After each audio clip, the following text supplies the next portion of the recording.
Assalamualaikum warahmatullahi wabarakatuh. Perkenalkan, nama saya Rista Adianti, absen 30 dari kelas 12 IPS 3. Nah, sekarang saya akan menjelaskan materi mengenai organisasi regional dan internasional. Salah satunya itu ada APEC.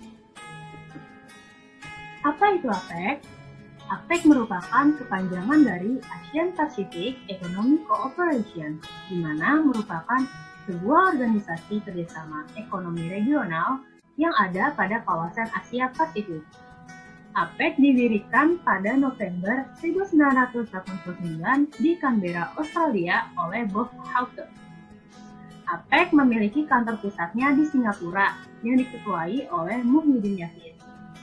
Sampai saat ini, APEC memiliki 21 negara anggota. Nah, APEC memiliki tugas untuk menciptakan suatu lingkungan yang kondusif bagi anggota-anggotanya dalam rangka meningkatkan kelancaran arus barang dan jasa dan juga investasi di kawasan tersebut. Nah, teman-teman bisa ngelihat nih di foto sebelah kiri, itu merupakan foto seorang pendiri APEC pada tahun 1989 yang bernama Bob Hawke. Sedangkan di foto sebelah kanan, itu merupakan ketua APEC yang bernama Muhyiddin Yassin yang berasal dari Malaysia. Nah, kalau yang ini merupakan foto peta persebaran negara-negara anggota APEC. Banyak banget ya ternyata teman-teman. Oke, kita lanjut ke latar belakang mengapa terbentuknya APEC. Yang pertama itu, APEC terbentuk karena munculnya berbagai kelompok perdagangan regional lainnya. Contohnya itu kayak NAFTA. NAFTA itu merupakan organisasi perdagangan regional yang berada di Amerika Utara.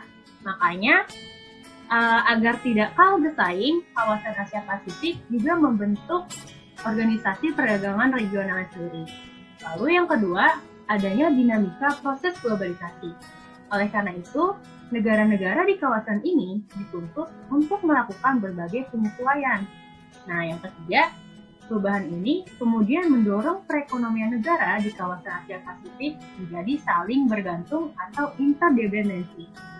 Nah, yang keempat itu adanya kekhawatiran akan gagalnya perundingan putaran Uruguay yang sempat menimbulkan ketidakpastian masa depan perekonomian dunia. Nah, latar belakang yang terakhir yaitu adanya perubahan besar di bidang politik dan juga ekonomi yang terjadi dan berlangsung di Uni Soviet dan juga Eropa Timur. Nah, belum lanjut, aku pengen nanya nih, teman-teman penasaran nggak sih sebenarnya kalau logo APEC itu punya makna apa enggak? Nah, jawabannya ada teman-teman. Nah, maka dari itu yuk kita bahas satu-satu. Yang pertama itu dari warna hijau dan biru, yaitu melambangkan kemakmuran, kesehatan, dan kesejahteraan yang didambakan oleh rakyat Asia Pasifik. Lalu, warna putih melambangkan perdamaian dan juga kestabilan. Nah, teman-teman bisa ngeliat tuh di situ ada bayangan di pinggiran warna hijau yang melambangkan prospek dinamis pembangunan dan pertumbuhan di kawasan Asia Pasifik. Nah, lambang-lambang itu nggak cuma mewakili APEC sebagai organisasi kerjasama ekonomi regional. Yang penting itu juga mewakili harapan kawasan di Asia Pasifik. Nah, kita lanjut ke tujuan APEC. APEC memiliki tujuan yang pertama itu mendorong pertumbuhan ekonomi di kawasan Asia Pasifik hingga dapat meningkatkan kesejahteraan bagi ekonomi anggota. Lalu yang kedua, sebagai forum ekonomi, bertujuan mendorong serta memfasilitasi kegiatan perdagangan dan investasi yang lebih bebas dan terbuka di kawasan Asia Pasifik. Nah, yang ketiga, untuk meningkatkan kerjasama antar negara anggota yang ditujukan pada pengembangan kapasitas ekonomi anggota. Nah, APEC juga mempunyai prinsip-prinsip yang dianutnya. APEC memiliki 4 prinsip. Apa aja sih? Nah, kita mulai dari yang pertama, yaitu konsensus. Jadi, konsensus merupakan keputusan yang dihasilkan harus disepakati dan bermanfaat bagi semua ekonomi anggota APEC. Nah, prinsip yang kedua itu ada voluntary dan non-binding, yakni bahwa semua kesepakatan yang ada dalam forum APEC dilakukan secara sukarela serta tidak memaksa. Nah, yang ketiga, consumptive unilateralism. Maksudnya apa sih? Maksudnya yaitu pengambilan keputusan dilakukan secara bersama-sama sesuai dengan kemampuan tiap anggota tanpa syarat resiprositas. Nah, prinsip yang terakhir itu ada differentiated time frame. Maksudnya yaitu tiap ekonomi anggota yang masuk dalam kategori ekonomi maju diharapkan melakukan liberalisasi terlebih dahulu. Nah, tadi kan kita udah membahas berbagai latar belakangnya, tujuan. Nah, sekarang kita penasaran nggak sih apa aja sih peranan APEC? Nah, kita bahas mulai dari peran APEC bagi anggota. Yang pertama itu, satu, turut menjaga stabilitas pertumbuhan ekonomi di kawasan melalui pertukaran informasi kebijakan. Lalu yang kedua, sarana pembahasan isu yang kerap menjadi ancaman perekonomian seperti kesiaptanggapan bencana, ancaman terorisme. Nah, yang ketiga, menciptakan kondisi yang mendukung peningkatan perdagangan kawasan. Lalu, yang keempat, mempermudah dan memfasilitasi dunia usaha, antara lain melalui skema APEC Business Travel Fund atau ABTC.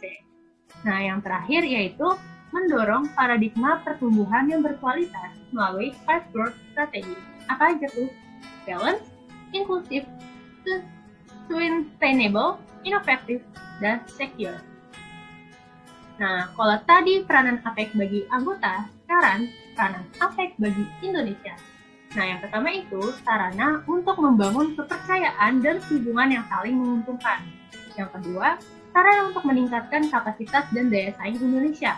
Yang ketiga, sarana untuk memastikan bahwa pasar Asia Pasifik tetap terbuka bagi produk ekspor unggulan Indonesia.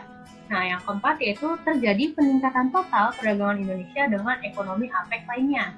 Yang kelima, sarana peningkatan investasi. Jadi pada tahun 2012 itu tercatat total investasi portofolio yang masuk ke Indonesia dari anggota APEC lainnya.